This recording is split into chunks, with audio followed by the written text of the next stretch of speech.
What does it take to connect the very disconnected worlds of academia, government, and industry, all of which are involved in workforce development in different ways? Why does the US keep defaulting to the same type of education and training programs? And what would it look like to do something different? My guest today is Rachel Lipson, a researcher and policy entrepreneur affiliated with Harvard, Brookings, and the Aspen Institute. Her work sits at the intersection of education, business, and economic policy. Here's our talk. Welcome to the Economics of Work. I'm excited to welcome Rachel Lipson. Rachel, you have so many affiliations. I can't even really count them. There's like Harvard, Brookings, Aspen Institute, doing so many cool things, all seemingly related to workforce development, social mobility. Welcome. Thanks for having me. And I'm a little bit embarrassed, but I've been calling this the portfolio phase of my career because I got a lot of different hats I'm wearing, but it's fun. I like it. A bunch of I different- feel like we'll probably see a lot more portfolio careers, or maybe we will. But being in all these different parts of the economy, I mean, I feel like you're well equipped to weigh in on like how they all relate to each other. So how would you describe the relationship as you see it between academia, nonprofits, federal government, local government? Like, how do they fit in, and how should they fit in? Hmm. Great question. Sometimes I refer to myself as economist adjacent, so I'm often in the translation function across these different spheres. Traditionally, I tend to think about the Venn diagram of being business, education, policy, and then like academia sometimes touches all of those. And the most exciting stuff and the kind of the space that I like to be in is in like the convergence of those three circles. Interesting. I mean, where do you see business fitting in? I mean, I was thinking about these all being kind of education, government, maybe sub circles in that Venn diagram. But I mean, I think of business as kind of existing outside of workforce development as I see it. But I mean, maybe that's not how it is, or maybe not how it should be. Look, in terms of the average state of the field in workforce development, like probably that's more true, but certainly more than I would argue it should be. And for instance, Yeah. a lot of the most interesting conversations these days that I have where I learn the most is when I'm talking to like real companies that are hiring people who they're the ones who understand the best what skills they're going to need, like what models are going to work for them. And I would argue that right now that's especially true if the speed of technological change is picking up. If anything, like the ones who are positioned to be in touch with the ways in which it's moving are the folks who are like have to adopt by virtue of having a profit motivation essentially. And like the education system, I think more than ever, I'm afraid that if they're divorced from that demand signal is not going to be able to keep up. Yeah, I think that sounds right. I mean, you've been involved in like the CHIPS Act, industrial policy. So like if we use that as like an example of some government priority and all these things need to converge in that instance. You know, you need education to converge with like what employers want. I mean, how did that play out in that instance? And like, where did it fall apart? I don't know if it did fall apart. Maybe it was a huge smashing success on all angles, but what do you think? What's your I assessment? mean, well, first, not to toot our own horn, I think the stuff we did on the CHIPS Act was pretty innovative and it represents an outlier from how government typically thinks about workforce development, which is like most of what we do is we fund supply side interventions, meaning we like give out grants or formula funds to whether they be colleges or other types of training providers. And maybe you've seen, I've also been making the case historically, we've done that mostly from like a anti-poverty employment policy lens, not necessarily like a US competitiveness innovation policy type of lens. Chips kind of flip that on its head in a lot of ways because I mean industrial policy in and of itself kind of rare that the US government is like selecting an industry and making direct investments in companies, but the workforce piece of it sort of ran parallel to that. So we also in the law itself, the money for incentives specifically to construct and operate new semiconductor manufacturing facilities, like that money goes to companies. And so the workforce money also flowed that way. So we were really working in a sort of like demand driven way that most government programs don't. Ultimately, the workforce dollars that we deployed as part of the CHIPS program office flow through companies like TSMC or Amcor. And we had a structure in which we wanted them to be able to work with organizations and partners in their communities, but ultimately they were at the driver's seat in being able to decide how they would spend that allocation of what kinds of sort of solutions would be useful to them in their operations of getting these facilities online. Yeah, it's interesting hearing you frame the workforce development angle through this competitiveness justification. Just this past weekend, I mean, kind of randomly, I found a book in my bookshelf called Technology and Employment, and it was written in 1987. And this was like the year before I was born. So, a long time has passed since then.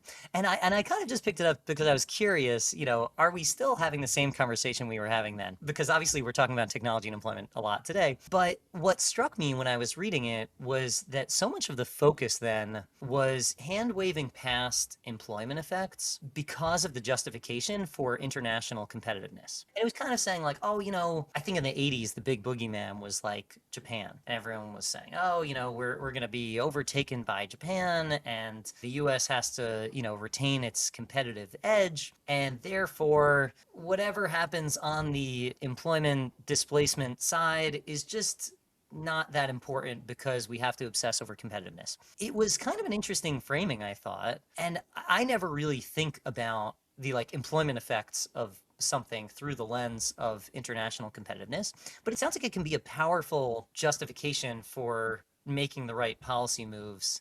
Yeah, what do you think of that framing? First, that's interesting. I want to see the book, and I think yes, it's a powerful like narrative tool, but I think it also what I've been trying to get at is it implies doing things differently, and I would argue that there's been this sort of like people who are in the workforce development field kind of know this, but we've been like lying to ourselves. Like a lot of people have talked about it in one way, but then if you actually look at the way that most of the funds flow and also the levels of investment over time, the US spends second to last in all of OECD on active labor market policies, which so that is our job training bucket. Yeah. And Sorry, is that just on the training?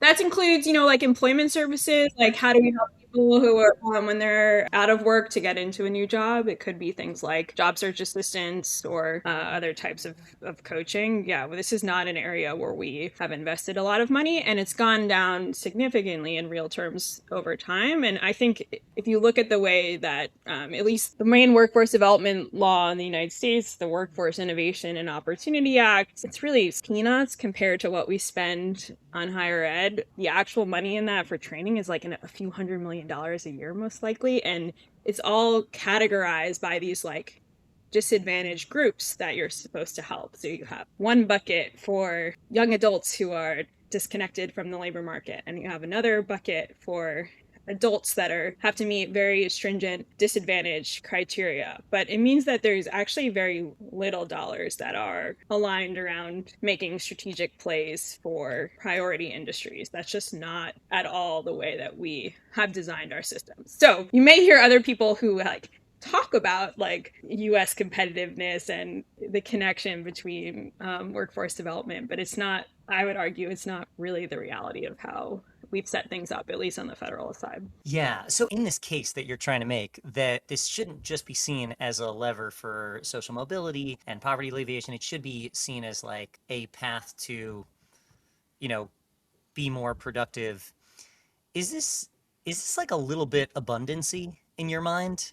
Yeah, I think that, what should I say? I was kind of surprised that Abundance didn't tackle more some of the questions around human capital and labor. Yeah.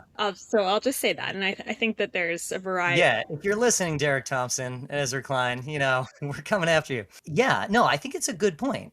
But it does kind of seem aligned that if we want a society that does well for everybody, we should be thinking about productive capacity. It's that. It's also like, I think you can think about this in terms of like, if we don't have enough electricians in the US to expand the grid and bring new power capacity online, that's not just a private return on investment. There's spillovers on that, on the productive capacity of the entire US economy. The same would be true for nursing shortages. The same, I think you could say, I know you and I both have young children, like for daycare teachers, like there are a set of jobs that we probably systematically have underinvested invested in the pipeline for, because we've had this very sort of like individual focus and I'd say compliance focus, like check a bajillion boxes to make sure that this person is as poor as they say they are and they really qualify for public support. And I think the net effect of that is we basically have not created a like functioning system of non-college alternatives where you get some training but not necessarily a 4-year degree for some of these really important fields. Yeah, as you're thinking about like how to get capacity to be more productive, I think it was interesting that you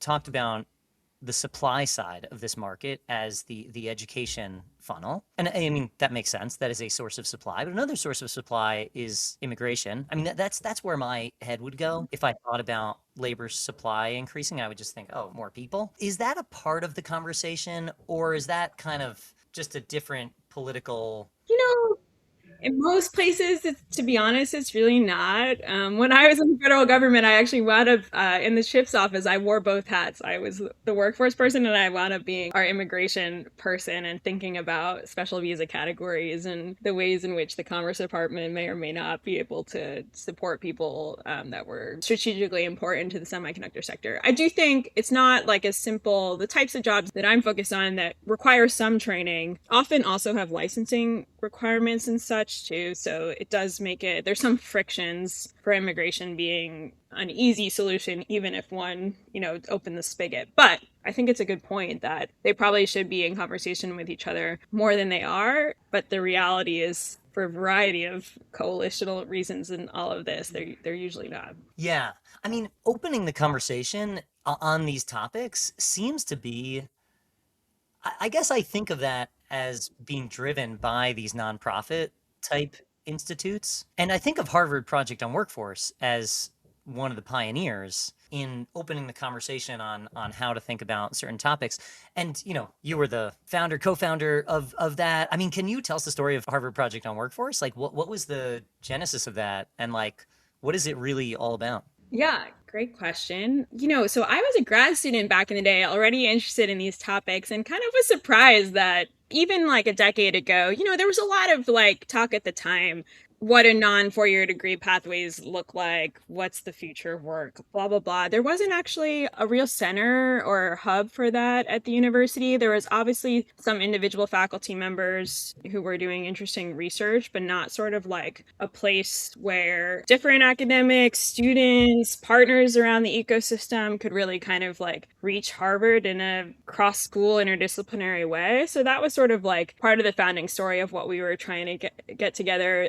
The reality is that was very scrappy beginnings. Like we had a set of folks, the founding team with me, David Deming, who's now Dean of Harvard College, but at the time was joint between the Kennedy School and the Ed School as a professor, Joe Fuller at Harvard Business School, and Bob Schwartz originally at the Harvard Ed School. Just individual people who are committed to kind of like supporting a public good at Harvard and saying we should be doing more in the space, and kind of like our collective powers will be more powerful than, individual people working on this under their own auspices. But I'd say to your kind of earlier point, like one of the decisions we made in doing that was to build it with a big tent. So I've always thought of the Project on Workforce being like, if you're interested in this set of issues, there's kind of a home for you at Harvard and an infrastructure for you to get connected. And we don't have a specific ideological test or even methodological, or this isn't just for economists or for sociologists. Like we're going to welcome in anyone who wants to work on this set of issues because we think it would be important for a place like Harvard to be doing more on thinking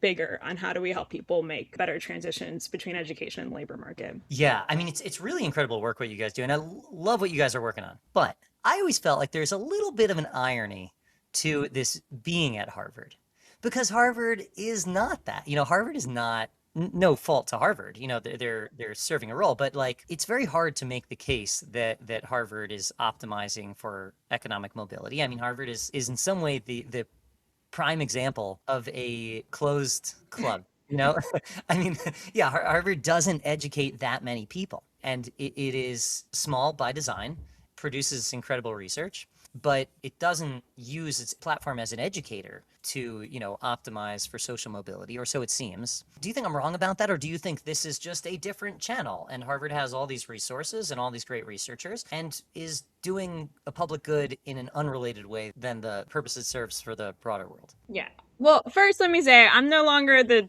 director of the project and workforce, so I'm going to speak as Rachel, research fellow, and Okay. share my Yeah. own personal views that they may or may not represent others in the project.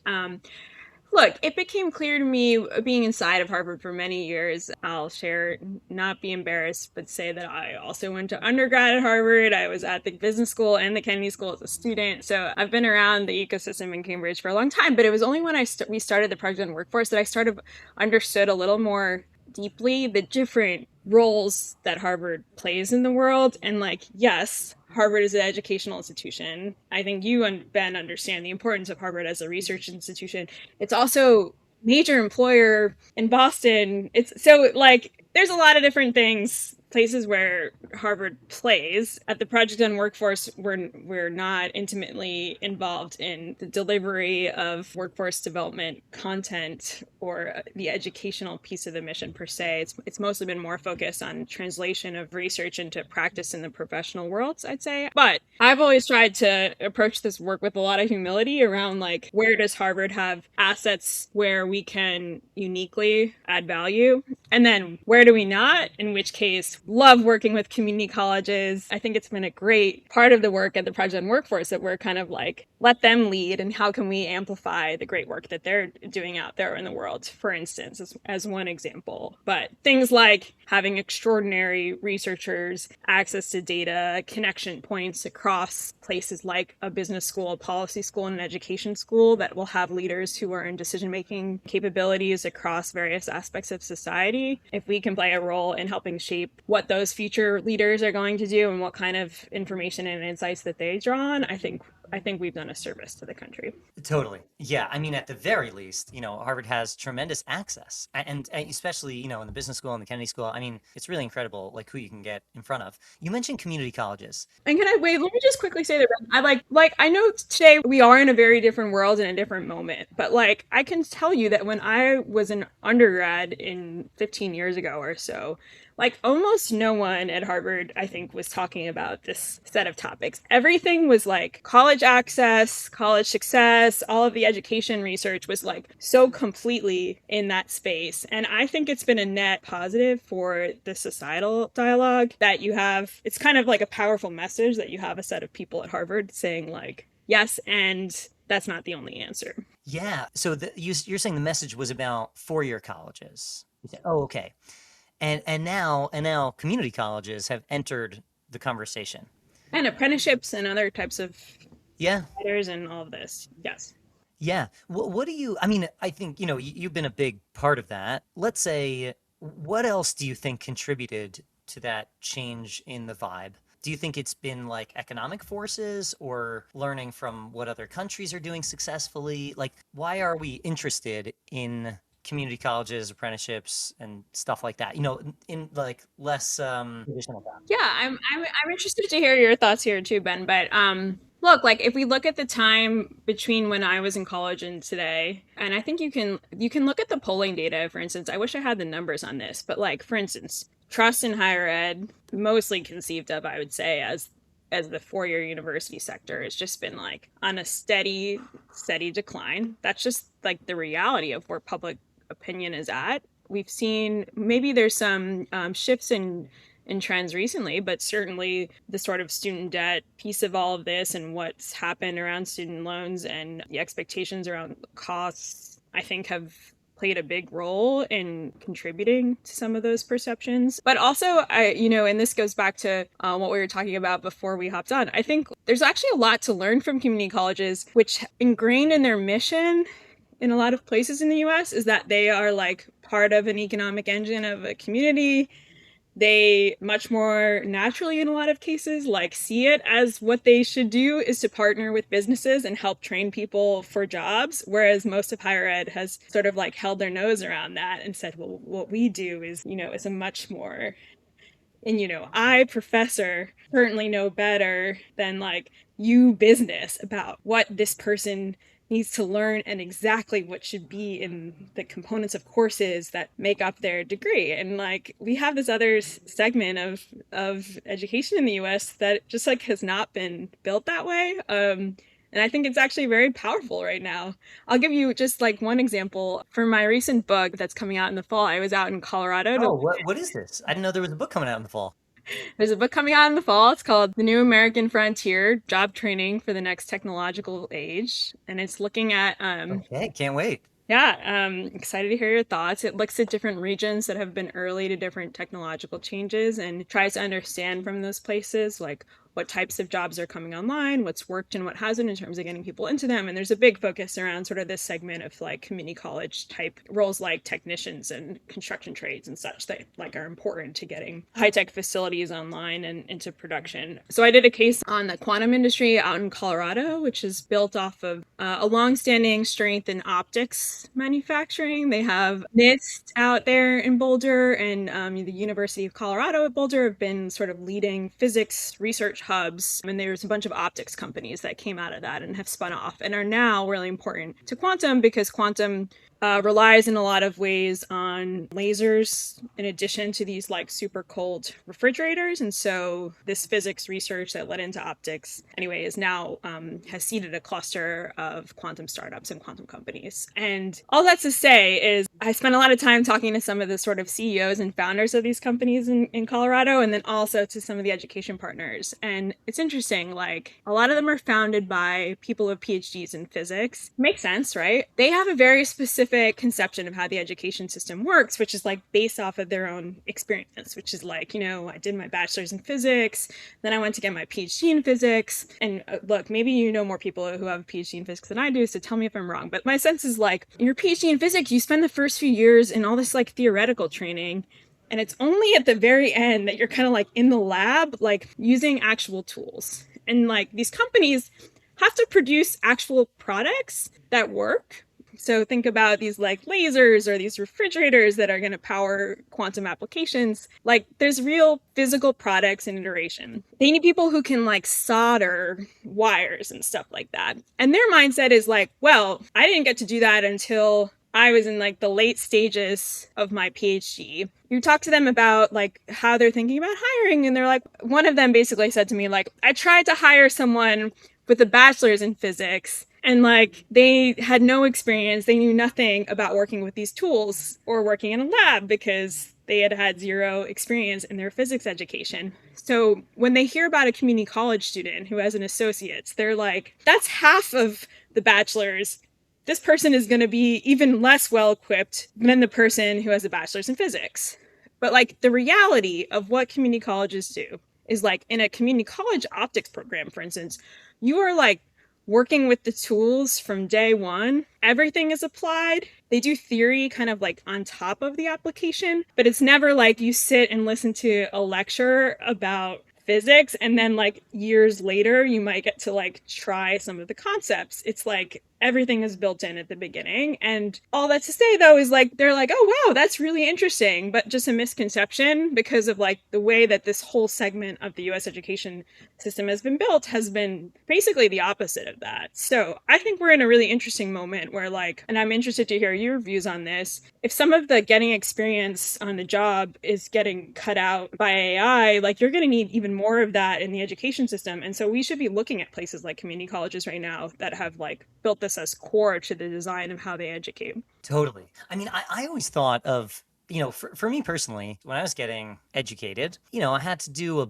bunch of stuff that I would never do on the job. I would like do math proofs and stuff like that. And I thought, okay, this is great because I'll never do this outside of a classroom. Like, there's no world where you can get someone to just like do math proofs in their own free time. But you could totally learn how to like program in your free time. You could learn economic concepts in your free time. You could learn history in your free time. You could do a lot of stuff that you learn in school, not even just on your free time, but like on the job. And I kind of thought, well, I don't want to learn it in school because I could do it in the job. So, while I'm in school, I should be doing this like stuff that is non-vocationally oriented because it's the only place you could find it. But that really means that when you start a job, you can't really do anything. And you do rely on this on the job training.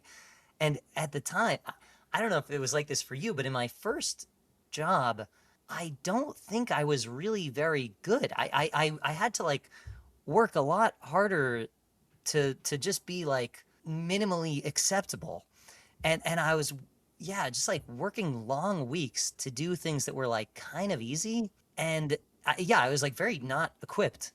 But I mean, I think, in some way, like our training is subsidized by the employer. So now if we are, in a world where AI systems may just lessen the need for more entry level labor, I suspect that like entry level wages will be quite low, maybe negative. So so that's basically education. Well, that's depressing. What do you think we should do about that? I'm trying to work on some of those questions at the moment because I actually think I perceive that this has been underweighted in the policy dialogue part of this. People are like, I think there's some acknowledgement that if you look at the data, that only places right now where you can really see some early effects might be this entry level segment. But then I kind of feel like everyone is like, well, they'll be like, there's kind of like a they'll be fine. They're young, they'll learn, and in the long run, they'll be better off than the older workers, which like who knows, maybe that will prove out to be true, but we also know from the econ literature that like people who graduated just into like normal recessions, not like structural shifts, are really long run detrimental effects to that. And if you see all the booing around AI at the graduations and like in the polling of young people being the most negative, I feel like we should be at least taking seriously that there's might need to be like some kind of serious intervention specifically targeting this segment of the workforce and should have some ideas in our pocket around that. Totally agree. One thought I've been kind of kicking around that is a little bit half baked. Yeah, let me try this out on you and see if it kind of makes sense at all. I was thinking, all right, if you do something the easy way, that's a shortcut and you don't learn. Like, you could use AI to produce some work output and you don't learn to do things the hard way and your development suffers. Fine. But a lot of people exercise, and when they exercise, they don't have robots lifting weights for them. They understand that they have to do it the hard way because that's how you grow. So I was like, so I kind of went on the other side and I was like, well, people know that you have to do things without the help of machines if you want to grow and develop. But then I think, just to go back to the other side, well, actually, since we no longer required physical labor, some people exercise, but a lot of people have gotten very obese. And maybe that will also happen in our intellectual exercise, where, if we do have this crutch, some people will learn to do things the hard way, and good for them. They'll be the exercisers among us, but there will be non-exercisers among us, and things will look very bad for them for a long time. And I'm a little nervous about the non-exercising population in our in the mental domain. That's interesting. I think the only thing it made me think of is when I was in business school, I was kind of like very skeptical of all these like soft skills classes where you're like talking about leadership or negotiating or things like that. I wanted to do technical things that were like becoming a deep expert in stuff. And so I had a lot of questions about it. When I look back at like my education and think about some of the things that were most valuable, the opportunity to kind of like fail in a setting where the stakes are pretty low around some of this like work skill stuff is one of the most valuable things that I gained. So I wonder about how we create those kinds of like environments for folks. Like in a business school section, you do a case, and part of the incentives sometimes are for you to like drop the biggest bomb, like say something crazy and see if you can like rile up folks in the room. When else in your life, once you're in a job, like the stakes are really high for you. You don't want to be risky around what you try. So I don't know if this exactly gets to your point, but I've been thinking about that a lot too. Good point. Like take advantage of education as that place where you can have some risk appetite and let people try stuff and then like understand what resonates with other humans, for instance, and why. Yeah. I mean, it does feel like in the I mean, so I teach a course at NYU, and I What course is it? it's called The Future of Work, which, tracks. But I love that course. I think the students are great. I really like the topics. I like talking about it, but it does feel low stakes. Just teaching in general feels a lot lower stakes than it used to. And even this idea of dropping a bomb and failing, it just doesn't seem to happen anymore. Whereas, when I was teaching, economics and econometrics or whatever, people would struggle, I think, more. Maybe that's the nature of the course, but yeah, that's kind of the vibe I'm seeing, I think. Do you think that's coming from the students or from the culture of higher ed changing, or what do you think it is? It's hard to disentangle those two things. But since I started teaching, which was 2010, so that was a long time ago, grade inflation's been on the rise. So people expect higher grades.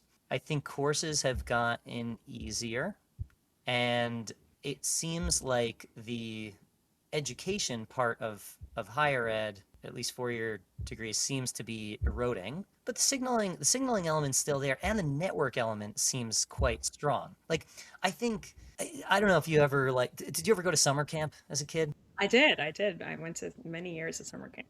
Okay, so in summer camp, you kind of learn a lot, right? Like you're not being educated, but you're there surrounded by other kids, and the stakes are actually quite high there too. There are like social things you learn. I don't know about you, but I've like fallen on my face and embarrassed myself socially before, and those feel like learning experiences. And I wonder if that is, if that just like living on a campus with people, basically college, 4-year college as summer camp is actually kind of useful in a non-direct education kind of way, in a way that community colleges don't have that to the same degree. Yeah, I think that's right. I don't know if you there's a paper like John Friedman and folks have a paper about the returns to the most selective colleges in the US, and if I recall, I think they think a lot of the effective is that it's not just signaling, it's that you like learn something useful about how to interact in this particular context in this very like elite world of high achieving people, and that there's actually like a skill set around that sets you apart for life. I should check with John, but I think that's a mechanism. Have you seen this paper? No, but it sounds really useful. All that's to say though, like I think there's a lot of questions if that's what 4-year college becomes. Like, does it need to be 4 years? Is the structure of the majors and such like optimally set up to get you that outcome? I think there's a lot of rethinking that, even if we accept that that's a primary purpose. But all this to say, like if I were advising a college today, like for instance, you've probably seen a bunch of the research around like the numbers of applications that are going through the automated tracking systems these days. It's just like totally massive. So it Oh, matters for more. jobs or for Yeah, for oh jobs. So yeah. it matters more than Yeah. ever. Like, do you know someone who can put a word in for you? Like, is there an actual human that is going to vouch for you? So that points to whether it's a college network or other networks, seems to me like actually potentially the ROI of having a network is only going up, not going down. Totally. It's a very dark thought for mobility, but it seems right to me. Well, let me ask you, I mean, just going back to this point of community colleges, one thing that I never really know what to make of is this idea of community colleges being about a local community. I get that that is like where economic activity happens, but as an outsider, it seems also kind of important to let declining communities decline in a way. Are we, you know, are we protecting against that too much? By having a community college, can you Yeah, I guess by having institutions that incentivize, you place know, and place-based economic activity and training. look, for instance, actually, this is something I wrote about way back when I was in grad school. Community college systems don't really, in a lot of states, don't really operate as a system, and I think that they should act that way more. For instance, way back when I visited a community college right on the Mexican border in Imperial County in California. It's called Imperial Valley College. You know, this is part of California. It's mostly agricultural. A lot of like first generation Mexican immigrants whose families have worked in agriculture who live there. The community college, there's no 4-year institution in the county. Like the community college is the only game in town if you're going to stay local and want to enroll in higher ed. There's a small maybe side campus of San Diego State, but basically they're the only game in town. Talking to the folks there about like in workforce development, people are traditionally told like align to the jobs in your local labor market. That's been the long time like rule of the game. When you go somewhere like that and you're like align to the jobs in the local labor market, and they're like, well, actually, there's not really a whole lot of jobs here today that are good jobs that pay wages that are deserving of someone, you know, investing in these extra multiple years of education. So then there's a question about like, well, what should that college do? And I think it's probably like a multi-pronged thing. Like one, I'm kind of interested in the role of educational institutions in supporting entrepreneurship and being like the incubator for their community. Like in a lot of cases, they are a center of economic activity. The best community colleges do, like some of them in Lorraine County, Ohio, it's like they co-locate manufacturing companies on campus. They are like an economic development attraction tool. It's really wild what you can do when you do it well. But also, like if someone from Imperial County goes to Imperial Valley College and gets some kind of healthcare credential, like they should be able to like get access to other healthcare postings and jobs in San Diego or in LA that might have been the turf of another community college. And my sense of how this works, not just in community colleges, but in public higher ed broadly, is like basically you're like, well, these are my employers and these are my jobs. And they're not necessarily like sharing them to create a unified labor market of like, well, this is the California community college system. Don't we want to deliver good jobs for our students? And if that means geographic mobility is one lever of that strategy, shouldn't we be helping to support that? Yeah, I don't think that's been a strength of community colleges, but I think this is a broader challenge in political economy in the US right now. So I wouldn't hold it against them specifically. Like who is acting in that way of trying to encourage people to move out of their community? Yeah, we need to relearn the lessons of free trade, both within the United States and between countries. Okay, so let's imagine a world where companies get really good at evaluating candidates. Do you think that lessens the need for formal credentials relative to education without credentials? Look, I'll give you another like community college example because I think it's maybe an easier case to imagine this in more like hands-on production capacity type roles. One of the cases in my book is on Tesla's Gigafactory in Austin and their partnership with Austin Community College, which basically went from zero to totally gangbusters, over 1,000 students a year in just a few years. And they started off working together. First of all, one piece of this that I think is interesting from a policy perspective is that Texas does give funding to companies to do specific training for their needs. And basically the only criteria is like you have to work with and through the community college system or another nonprofit training provider. A lot of people on the left don't like models like this. It's kind of an analog to what I was describing with CHIPS. They view it as like a corporate giveaway. Also, a lot of economists historically have been like, think that you're subsidizing, specific skills inside of a company, and like, why are we giving money to Tesla? They should be doing this themselves. I think that a lot of that conversation has, first of all, missed the fact that Austin Community College wound up not just working with Tesla, but a bunch of other manufacturers in the region. And it was in part because they got really good at what they were doing by being incentivized to kind of like overcome the frictions, work really closely with this leading edge company, get the equipment, build up their instructor capacity. And that has spillovers for them being able to offer that kind of training to many other types of employers. But the second thing I'd say is they started off with Tesla it seemed like Tesla was going to use this channel of working with the community college to do some of their sort of like soft commitments around local hiring and demonstrating that they were working with the local ecosystem. And then it turned out that when they measured the productivity of the folks on the floor, like the cohorts that were coming who had gotten, a short training, we're talking like 8-10 weeks. They start off first, they're paid, they're hired as Tesla employees. They go to the community college, they like learn some of the basics about manufacturing, working with robots, essentially, etc. And then they come back and they're in Tesla as production associates. Those folks were like measured to be more productive. And so then they decided like, we're actually going to send all of our folks through that channel. Like we're going to hire the people that we hire off the street. We're going to send them to the community college because we're seeing returns to that relative to them coming in with no experience. So that's kind of interesting to me. Like, now I'm not like someone should run the full academic study to try to understand like what is the mechanism of the secret sauce of what the college is offering that was enabling the lines of workers that came from that program versus the ones that they just hired off the street and made them more productive. But it's at least promising to me that the education institutions do have something pretty valuable to offer here. And there are ways that you can sort of like set this up in a complementary way.